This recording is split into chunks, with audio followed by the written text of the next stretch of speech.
Hello friends, this is Kunal Pant from MISHAL Today, and the latest going round in this Russia-Ukraine war or the Russia-Ukraine conflict as of today, that is 29th March 2022, day Tuesday.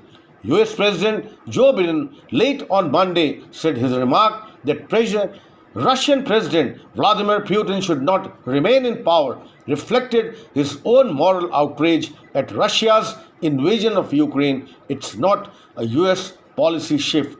Ukrainians claim to retake ground ahead of the latest talks. Ukrainian forces claim to have retaken a Kyiv suburb and an eastern town from the Russians in what is becoming a back and forth stalemate on the ground, while negotiators began assembling for another round of talks Tuesday aimed at stopping the fighting ahead of the talks to be held in Istanbul. Ukrainian President Volodymyr Zelensky said his country is prepared to declare its neutrality as Moscow has demanded and is open to compromise on the fate of the Donbas, the contested region in the country's eastern part. Also, the amnesty leader accuses Russia of war crimes. The human rights organization will soon release an in-depth report on the devastation caused by the Russia's assault on the city of the Sea of Azov. Amnesty's Secretary General Engins Kalamard said in a press conference in Johannesburg.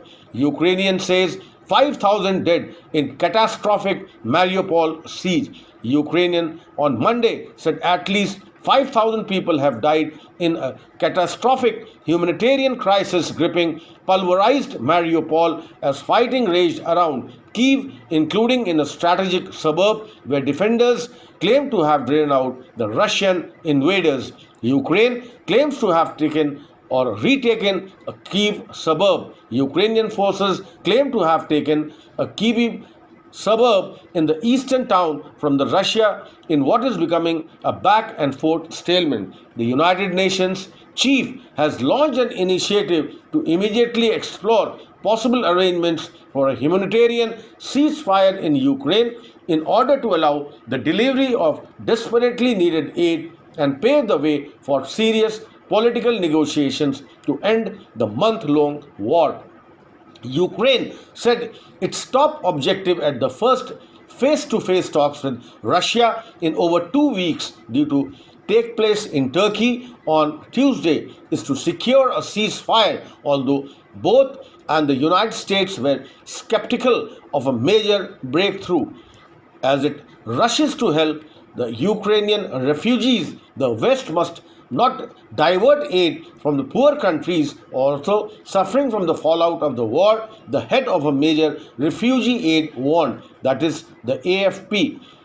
And also, meanwhile, equities rose Tuesday in Asia and optimism over talks later in the day between Ukraine and Russia aimed at ending their month-long war, while there was further support from another drop in oil prices. The Pentagon may also have asked the Congress for additional money to support Ukraine's battle against Russia's invasion, including to replenish America's arsenal and weapons sent to Kyiv, said the officials, rolling out the Defense Department's $773 billion request for the fiscal 2023. Pentagon said that on Monday the budget was finalized after the invasion, so it has no specific money for the war.